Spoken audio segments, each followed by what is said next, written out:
This is a true crime in real time update from True Crime Today and the Hidden Killers podcast. Federal agents call it a house of horrors, but for Sean Diddy Combs, it was home. As headlines blaze with accusations of drug-fueled assaults, coercion, and the systematic abuse of power, the world watches a man once heralded as a music mogul fight to clear his name. At first, he was incredibly friendly, the anonymous accuser said in a haunting interview that aired this morning on CNN. This accuser, identified in court filings as John Doe, recounted the evening he crossed paths with Combs at an exclusive Hamptons party. Doe had been hired as a security guard, ensuring the safety of guests at one of Combs' famed soirées. The evening began innocuously enough with glamorous attendees and glasses of champagne flowing freely. Combs, the host, was charming, gracious even, but by Doe's account, that charm soon twisted into something far more sinister. The first drink started to have some effect on me, Doe recalled, where I thought, wow, these are really strong drinks. But it wasn't until the second drink that it was already too late. In the federal complaint filed earlier this fall, Doe alleges that Combs or his associates laced his drink with a cocktail of drugs, including GHB and ecstasy. What followed, he claims, was a chilling sequence of events that left him forever changed.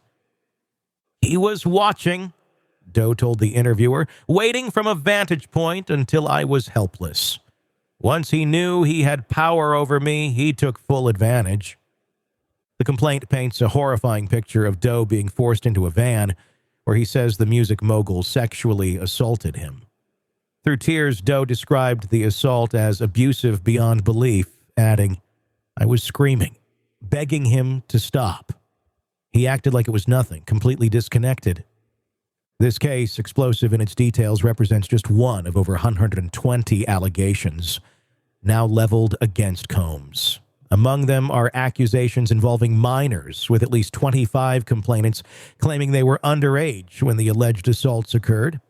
Federal prosecutors have called the claims a pattern of behavior, alleging that Combs leveraged his immense wealth and influence to operate what they describe as a criminal enterprise designed to exploit and silence his victims. The investigation took a dramatic turn earlier this year when federal agents executed search warrants at Combs' Miami and Los Angeles properties. Homeland Security agents seized phones, firearms, and other evidence while questioning witnesses on allegations of sex trafficking, sexual assault, and narcotics distribution. Law enforcement sources say the raids uncovered disturbing links between Combs' inner circle and illicit activities allegedly tied to his sprawling business empire. One of Combs' associates, Brendan Paul, was arrested during the Miami raid on suspicion of drug possession. Though Paul has since entered a diversion program, his arrest has cast a long shadow over the case, raising questions about who else within Combs' orbit might face legal jeopardy. Details from the raids themselves were unsettling. Witnesses described agents storming the properties with a military-level presence, a move criticized by Combs' legal team as excessive. Phones, laptops, and personal files were seized, all of which prosecutors claim contain damning evidence. Reports suggest that these devices may hold communications and media that corroborate accusers' claims, further tightening the legal noose around Combs. Combs' legal team, led by high-profile attorney Mark Agnifilo, has fiercely denied the accusations. These are meritless claims from individuals looking for a payday. Agnifilo stated, Sean Combs is innocent and will fight these baseless allegations with every fiber of his being. But the denials have done little to quell public outrage. Last week, attorney Tony Busby held a press conference announcing that dozens of new victims had come forward. The scope of these allegations is staggering, Busby said, detailing claims ranging from drug-facilitated rape to the dissemination of compromising video recordings. This is not just about one man's misconduct. This is about a system of abuse designed to protect the powerful at the expense of the vulnerable. Public opinion appears to be shifting. While some fans and colleagues have rallied to Combs' defense, others have expressed shock and disappointment. Comedian Jeff Wittek recently shared his own unsettling experience at one of Combs' infamous freak-off parties. "It was like something out of a movie," Wittek said on his podcast. "I saw things that night I'll never forget. It was just crazy." These freak-off parties, long whispered about in entertainment circles, are now under intense scrutiny. Former attendees have come forward describing wild scenes, some of which reportedly included illicit substances and predatory behavior. Prosecutors are said to be investigating whether these gatherings were used to recruit or groom victims, further expanding the case's scope. Even as the allegations pile up, Combs remains steadfast in his declarations of innocence. Speaking through his attorney, he described the federal investigation as a witch hunt driven by media sensationalism.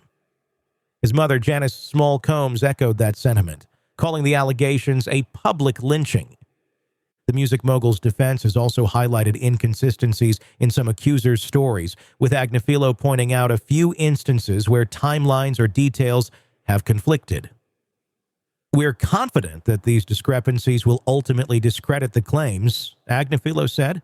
However, legal experts caution that such arguments may not hold up against the weight of overwhelming evidence if the seized materials substantiate key allegations. But with the trial looming and prosecutors reportedly building a robust case, the stakes for Combs couldn't be higher. He faces charges of racketeering, sex trafficking, and obstruction of justice, among others. If convicted, he could spend the rest of his life behind bars. For now, the world waits. Will the evidence reveal a predator who abused his power for decades, or will Combs emerge vindicated, his reputation scarred but intact? The next phase of this trial promises to reveal whether the accusations hold the weight of undeniable truth or crumble under scrutiny. One thing is certain. The story, already shocking in its revelations, is far from over. In a world where the darkest secrets lie just beneath the surface, They said it was an accident, but the evidence says otherwise. where hidden killers roam unnoticed in the shadows. I think you would definitely be looking at a blend of toxic, very bad narcissistic personality traits, and they will be vengeful and possibly resort to violence. Join Tony Bruschi as he uncovers the truth behind the most chilling cases. They said it was an accident, but the evidence clearly says otherwise. Each episode, we dig deep into the minds of those who commit the unthinkable. To your point on narcissism, he thinks in his own mind how witty he is. Yeah. But he lost that jury. I was done with him in 2 minutes. From unsolved mysteries to infamous crimes. Geez, you've just talked about how you've taught yourself how to do everything under the sun.